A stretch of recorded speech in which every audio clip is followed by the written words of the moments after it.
The Spirit Media Network is providing coverage of sports, faith, and entertainment like no one else in Mississippi and the Deep South.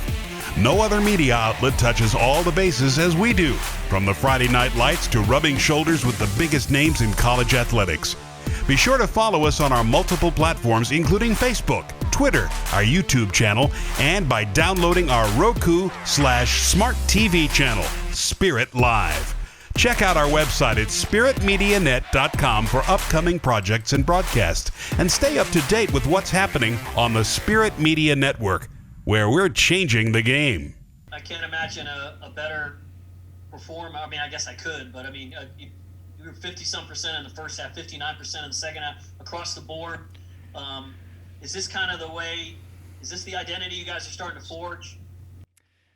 Oh, man, you know, all these opponents are so different, Chris, and it just, game to game, it's just going to be different in terms of who we play and how we play. But we are definitely more comfortable offensively than, you know, when we first came back from the Christmas break, for sure. We got to value the ball better. You know, if we're going to be a good team, like not a good team sometimes, a consistently good team in this league, you know, we've got to value it better, got to make better decisions. Outside of that, offensively, I thought we were really good. Missed some reads, missed some post touches where that's where we wanted to go it on that possession. That's where we want to go with it, rather.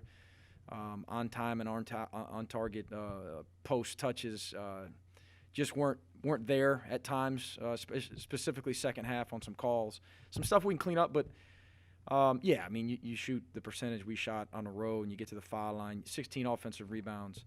Thought our guys did a lot of really good stuff offensively. How about Omar? Can you, second game in a row, to have a performance like that is, you know, I know we don't want to anoint anybody about sure. figuring stuff out, but he responded. Yeah, you know, and Omar will be the first one to tell you, and it's reality. He's been given more opportunity. And sometimes you earn it. Sometimes you get beat. You beat guys out, and sometimes guys roll an ankle. Sometimes a guy gets the cold. You always have to be ready. You have to continue to develop, and when the opportunity comes, you take advantage. If you are ready, if you handle it with maturity, and we've talked about it all year. Omar's a starter. With the way we were playing, you know, we haven't gone extra big, if you will. Maybe we will moving forward at some point. I don't know, but. To me, it's the epitome of character. He's just, you know, he knows who he is, and he's continued to work. He's had a good attitude, and while he's not getting everything that he wanted out of it individually, you know, you celebrate wins, you love your teammates, and you get better. Opportunity calls, you take advantage. Did you change anything? Wheeler at one point, I think, had 8 assists in 12 minutes. My goodness. Maybe even 9. He was dicing you guys up pretty good. Did you change something defensively? It was about an even game. I want to say 8 minutes to go in the first half. Yeah, I want to say he was 8-1 in the first half. We challenged our guys, of course. You know, the urgency. A lot of the stuff was off of ball screens or post bounce pickups where we've just got to be more active. You know, that said. When you beg guys for 72 hours to understand just how quick and fast this guy is and how much pressure he puts on your defense, you know, I thought at times we just gave him a little bit too much space because he's equally as good a passer. And, you know, obviously Coach Creans puts him in situations where he can dice you up, and they space the floor, and they've got – sometimes they can kind of play some interchangeable, unorthodox lineups that are really hard to guard with – front court guys' ability to stretch you and drive you, and the way they cut off the ball. Best cutting team will play all year. And Wheeler is a hard matchup for most guys in this league. Definitely, you know, everyone with a Gator jersey. He's very, very difficult to guard. Thanks, Mike. Appreciate it. Mm-hmm. Bob, go ahead. Hey, Coach, anything significant you said or happened at halftime where you got off to that 15-2 run and start the second half? No, we always, you know, Bob, same thing. We watch defensive possessions consistently, fouls and points scored against, and we watch those at halftime, and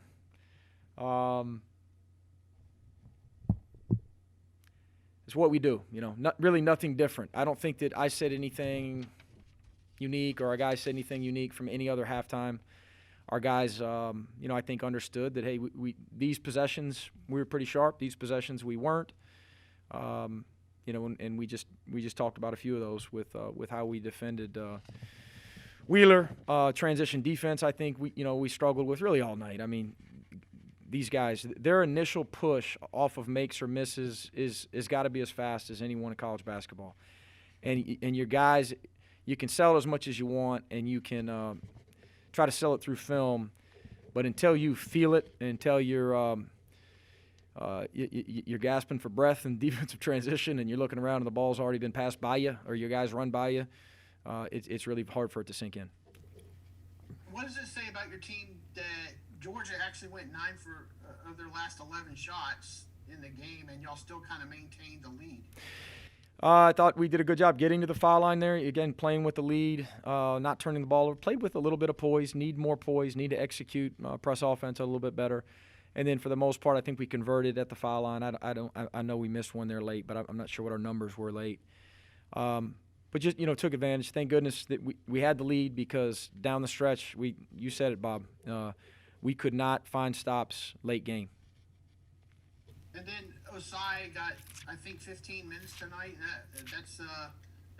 What's he doing for you? Very sharp defensively, vocal. He's quick, he's fast. He's got a very high defensive ceiling. A ways to go, of course, in understanding this level and really all of what we're trying to do defensively. But he's developing. And then offensively, I think he's playing more within himself. He's playing around the basket a little bit more. And he's worked. He works individually as much as anyone we've got. And, he's deserved some success because he's earned it. And I thought he played really well for us. Thanks, Coach. Declan?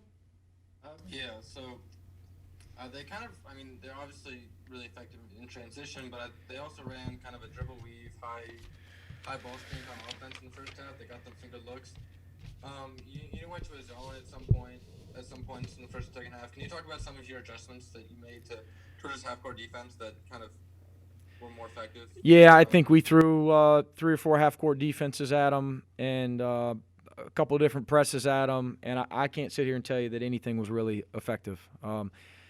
The outside Declan of the first 5 minutes of the second half, our man-to-man base defense, where we were more locked in with I thought the ball screen part of it. I thought we were more sound, more handsy. We got hands on basketballs, created some turnovers, got us out in transition. And to me, those few minutes of the game were the difference. If we hadn't have gotten that lead, I'm not sure we would have been successful there late, because we really struggled to guard them just as bad. Heck, they shot. Let's look at these percentage. They shoot 54% and 22 assists, 13 turnovers. They get to the line 24. They were terrific offensively, and thank goodness we were good offensively as well. I asked Noah about this when they had him up there, but he kind of seems like he's growing to that mold of your kind of go-to takeover guy in a certain sense. You guys went down. Lee got cut to 11, takes the ball, steps back from the elbow, hits a pretty good-looking jump shot. So do you think he's growing into more of a leader and more of a takeover guy in the team? He's been challenged a bunch to be a leader, and with all these guys, Noah no different than Colin, than Trey, than Tyree. Let's if we're going to lead, let's lead all the time. Let's lead in practice. Let's lead in film. Let's lead after we've missed 3 shots in a row. Let's not. It's easy to lead. It's easy to lead when you get up there and dunk it and say, "Hey, let's go." I'm making all the right plays. No, you're not. You just dunked the ball. It was a great play, but let's lead all the time. Let's lead if you're the 9th best player and not the first best player. But so yeah, he's challenged every day. He's developing in that mold. But you'd really hope that all your guys are developing as leaders. In terms of a go-to guy offensively, I think we've got a few, and I don't want any of these guys to think that it's close. I'm gonna step up and it's my time to go take it. No, it's not. The defense will dictate that.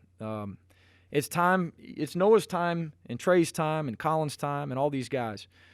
Omar, Derugi, App. I could go on and on.